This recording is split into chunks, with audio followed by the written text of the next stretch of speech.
अगर मैं सही किताब लिखूं, I will be a probably a millionaire, मगर मैं सबकी जिंदगी खराब कर सकता हूं, मुझे इतना पता है, मगर मैं ऐसा बंदा हूं नहीं। आई बिलीव के माफ करो और मूव ऑन करो। बड़े मसले मसाइल हो गए पीएसएल के अंदर। मुझे ये समझ नहीं आ रही कि क्या पीएसएल में किसी को नज़र लग गई है, क्या हो गया। पहले वो पिंक बॉल का सिलसिला शुरू हो गया। किंग्समैन जो टीम है हैदराबाद किंग्समैन, उनकी पता नहीं किट ठीक नहीं थी, कलर उतर रहा था बॉल शाइन करते हुए, मजाक ही बना हुआ है हर चीज़। उसके बाद जो है वो नसीम शाह ने ट्वीट कर दी, उसके ऊपर मसले मसाइल शुरू हो गए। फिर उसके बाद कल जो है शाहीन अफरीदी हो गया, सिकंदर रज़ा हो गया, ये होटल में कुछ दोस्त यारों के साथ बैठे रहे, सिक्योरिटी को क्रॉस करके गए ये लोग, उनके दोस्त यार बैठे, सिक्योरिटी के ऊपर बातें शुरू हो गई। मतलब यानी कि किस तरीके से ये दोस्त यार होटल के अंदर आगे 2-2 4-4 घंटे वो बैठे रहे, ये मसले मसाइल हो गए। आज जो है इतनी बड़ी न्यूज़ सामने आ गई जो कि हम सब हैरान भी हुए। वो उस वक्त हैरान हुए जब कराची किंग्स को आखिरी ओवर में 14 रन चाहिए थे, हारिस रऊफ ने बॉल करनी थी, उस वक्त अंपायर्स ने बॉल चेंज किया। तो जब बॉल चेंज किया तो सब हैरान हो गए, यार बॉल कैसे चेंज हो गया। बॉल चेंज होने के बाद यही होता ना कि दूसरा टेढ़ा हो गया, सिलाई उखड़ गई, ख़राब हो गया, मतलब कुछ भी हो सकता है, ठीक है ना, जिसकी वजह से बॉल चेंज हो जाता है। लेकिन जब बॉल चेंज किया उस वक्त पेनल्टी लग गई 5 रन की। जब ये लगी तो जाहिर सी बात है सबके दिमाग में एक चीज़ हो गई कि कहीं बॉल टेम्परिंग तो नहीं हो गई। जो विजुअल सामने आ रहे थे उसके बाद रेफरी ने अंपायर को बोला, फील्ड अंपायर को, क्या बॉल को चेक करो। बॉल को चेक करते ही लाहौर कलंदर्स के खिलाड़ी और कप्तान शहीन ने पूछा कि क्या हुआ, तो अंपायर ने उनसे कोई बात नहीं की, उन्होंने कहा थोड़ा साइड पे रहें। बाद में 5 रन और बैटिंग साइड से भी कोई बात नहीं की, बाद 5 रन पेनल्टी का दे दिए और उसके बाद 9 रन चाहिए थे, जो कि हारिस रऊफ को एक चौका एक छक्का हो गया, अब्बास अफरीदी ने लगाया।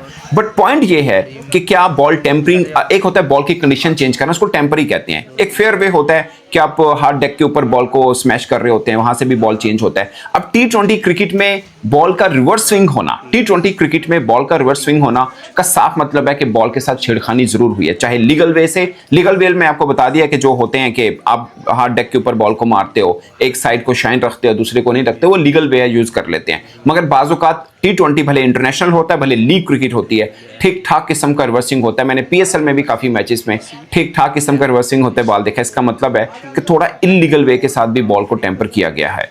मैं सिर्फ PSL की बात नहीं कर रहा, बाकी जगहों पे भी मैंने देखे हुए हैं, कई लीग्स के अंदर ऐसा होता है, इंटरनेशनल मैचेस में होता है, सो किया जाता है। ऑफ कोर्स जो पकड़ा जाए तो वो फिर पकड़ा गया, वो मैटर है। मेरा मतलब है कि ये चलता है। T20 क्रिकेट में वाला इतना रिवर्स स्विंग नहीं होता बॉल जितना हमें अक्सर मुख्तलिफ मैचेस में देखने को मिलता है। मगर लाहौर और कराची के मैच में ज्यादा जो मैच बदला था एक्चुअली में, और जो अहम टूल था, जैसे मुस्तफिज और रहमान है, वो कटर मार रहे थे।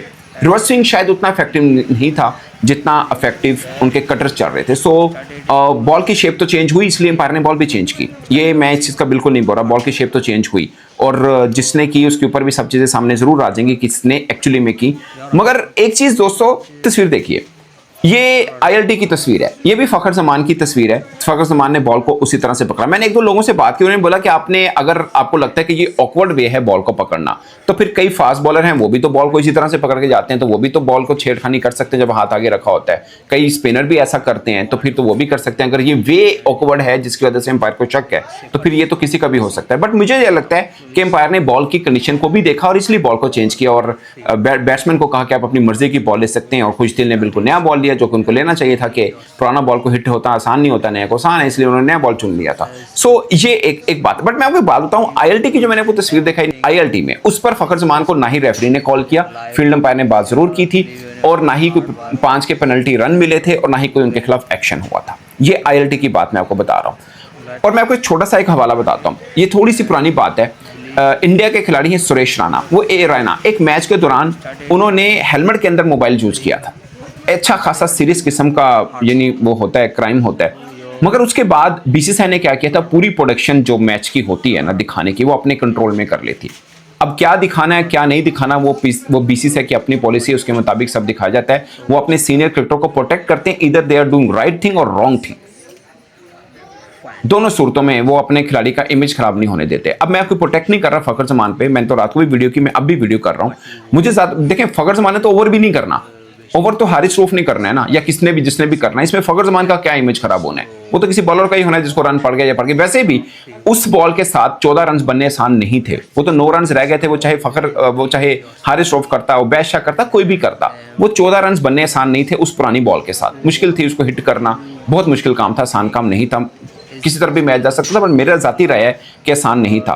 फखर को उस तरह से बॉल को ऑकवर्ड पोजीशन में नहीं पकड़ना चाहिए था। अब चूंकि बॉल भी चेंज हुआ, कंडीशन उसकी खराब हुई, इसलिए बात सारी उनके ऊपर आती है। फिर रेफरी ने बुलाया, अब उसके ऊपर फखर जमान का क्या मौक़िफ़ होना है वो उन्होंने बता देना है। बट मुझे लगता है कि थोड़ा हार्श होगा उनको अगर पनिश किया गया। पूरे का पूरा करियर उनका ठीक रहा है और डिसिप्लिनरी भी ठीक रहा है, इस तरह की चीज़ों पे वो पड़े भी नहीं है। मैंने आपको पहले भी उनकी एक तस्वीर दिखाई थी, उसमें उनके खिलाफ कोई एक्शन नहीं हुआ था। और पाकिस्तान की लीग भी नहीं है, ओवरसीज लीग है, और ये पाकिस्तान की लीग है। मैं सिर्फ ये कहना चाह रहा हूँ कि कुछ इश्यूज ऐसे होते हैं जिनको शायद पस से पर्दा ही सॉर्ट आउट करना चाहिए। Better cricket, better cricketing, Pakistan cricket की जीत होती है या पाकिस्तान की तो जीत होती है, बिकॉज ऑब्वियसली ये सारे हमारे ही शहर है। बट पाकिस्तान क्रिकेट की कितनी जीत होती है? यूसुफ, फौरन मैं सवाल पे छलांग लगा के आपकी तरफ इसलिए आ गई हूँ बिकॉज पाकिस्तान क्रिकेट की जितनी जीत हमें पाकिस्तान सुपर लीग से मिलनी चाहिए उतनी मिल नहीं पा रही। अब बिस्मिल्लाहिर्रहमानिर्रहीम, बिल्कुल ठीक कहा आपने, क्योंकि जिस तरह क्रिकेट हमारी ऊपर जानी चाहिए थी वैसी नहीं। अब आप मेरा ख्याल है कि तीनों फॉर्मेट में बहुत नीचे हैं। और जितनी इस क्रिकेट को लोगों ने पसंद किया है, T20 को, जिस तरह इस लीग को ऑन किया है पूरे पाकिस्तान ने, मीडिया ने, आवाम ने, ब्रांड है हमारा, सब कुछ है, लेकिन उस तरह से हमें कोई प्लेयर नहीं मिल सके अभी तक। स्पेशली बैटिंग में तो कोई भी नहीं मिल सका ऐसा प्लेयर के जो दुनिया में वो नज़र आए कि हाँ ये एक अलग ही नज़र आ रहा है। जैसे दुनिया की दूसरी लीग के कोई प्लेयर नज़र आते हैं। बिल्कुल। अगर हम बात करें हमसाया मुल्क की, तो क्या क्रिकेट खेल रहे होते हैं वो। अगर उनका कोई नया ऐसा लड़का भी नज़र जो इंडियन टीम में भी ना खेल रहा हो, वो भी ऐसी क्रिकेट खेल रहा होता है, और टेक्निकल और गैप्स में, और स्ट्राइक रेट भी हाई होता है। कोई ये वहाँ बात नहीं कर रहा होता जी मेरा ये नंबर है तो मैं यहीं खेलूंगा, यहाँ मैं नहीं खेल सकता। कोई बैट्समैन से ये बात सुनना बड़ी अजीब सी बात लगती है कि मैं इस नंबर के बगैर खेलना मेरे लिए मुश्किल है। बैट्समैन तो वो है जो हर जगह खेले। यूसुफ, अभी जैसे हम शो शुरू होने से पहले देवदत्त पडिक्कल की बात कर रहे थे। यस, हम सिस्टम की बात करते हैं। कल भी हमने ये बात की थी कि कायदे-आज़म ट्रॉफी को जब तक हम उस तरह की रिस्पेक्ट नहीं देंगे, आपको प्लेयर्स नहीं उस तरह मिलेंगे जिस तरह की रिस्पेक्ट हमें इंडिया में रणजी ट्रॉफी को देते हुए मिलती है। कि अगर तो रणजी ट्रॉफी किसी लड़के ने थोड़ा सा भी इग्नोर करने की कोशिश की रणजी ट्रॉफी को, मैं बार बार वो एग्जांपल देती हूँ ईशान किशन, और निकाल दिया गया था ईशान किशन को, सेंट्रल कॉन्ट्रैक्ट नहीं मिला था ईशान किशन को बिकॉज उन्होंने रणजी ट्रॉफी खेलने से मना कर दिया था। ये सख्तियाँ हमारे यहाँ बहुत ज़रूरी हैं करना, बहुत ज़रूरी है। अगर आपने पाकिस्तान क्रिकेट को ऊपर लेके जाना है, जो आपकी लेगेसी बड़े प्लेयर्स छोड़ के गए हैं, क्योंकि वो इसी फर्स्ट क्लास से बन के आए थे। उन्होंने इस फर्स्ट क्लास को इज्जत दी, फर्स्ट क्लास के मैचेस, इंटरनेशनल क्रिकेट खेल के आके पाकिस्तान में जब फर्स्ट क्लास चल रही थी उसको भी खेलते थे, ऑन करते थे अपनी गेम को इम्प्रूव करने के लिए। और पाकिस्तान की जो फर्स्ट क्लास क्रिकेट है, उन बड़े प्लेयर्स के खेलने का सबसे बड़ा फ़ायदा ये होता था कि जो साथ जूनियर खेल रहे होते थे उनको बहुत फ़ायदा होता था। बिल्कुल। तौसीफ भाई के साथ अगर कोई यंग ऑफ स्पिनर खेल रहा है तो उसको कितना फ़ायदा होगा कि यार मैं तौसीफ भाई के साथ खेल रहा हूँ। वो देख रहा होगा तौसीफ भाई किस तरह बॉल टर्न कर रहे हैं, टर्न लंबा लंबा हो रहा है, बाहर सीधा कैसे कर रहे हैं। कोई बैट्समैन जावेद भाई के साथ खेल रहा है, सईद भाई के साथ, इंजी भाई, बहुत फ़ायदा होता है। तो ये चीज़ें हम लोगों को, क्रिकेट बोर्ड को ये चीज़ें कंपलसरी, कल भी हमने बात की, और मेरा ख्याल है जब तक हमारी टीम ठीक नहीं होती हमने ये बात करते ही रहना है जब तक ये मानते नहीं। हमने तो अपनी बात करनी, क्योंकि इधर बैठ के हम ये नहीं कह सकते जी सिस्टम बहुत अच्छा चल रहा है, सारी चीज़ें बहुत अच्छी हो रही, बस हम हार रहे हैं, नहीं हो सकता।